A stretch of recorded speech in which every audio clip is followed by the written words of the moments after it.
જમાઈ સાસુને લઈને ફરાર થઈ ગયો એવું આવ્યું છે. આ તો કઈક અલગ જ ચાલ્યું છે નહીં? ખરેખર એવું આવ્યું છે. અમે વાંચ્યું હતું પેપરમાં.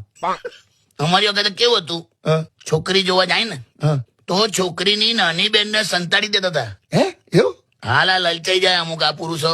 એવું એવા તો કેટલાય દાખલા છે. જે છોકરી જોવા આવ્યો હોય એને કેન્સલ કરીને એની નાની બેનને પ્રપોઝલ મૂકી દે. શું વાત કરો છો? હા, પુરુષના મગજમાં ખબર નહીં હું થઈ જાય આમ કે ઘરમાં બિરયાની છે તો મને કેમ વઘારેલો ભાત આપો છે એમ.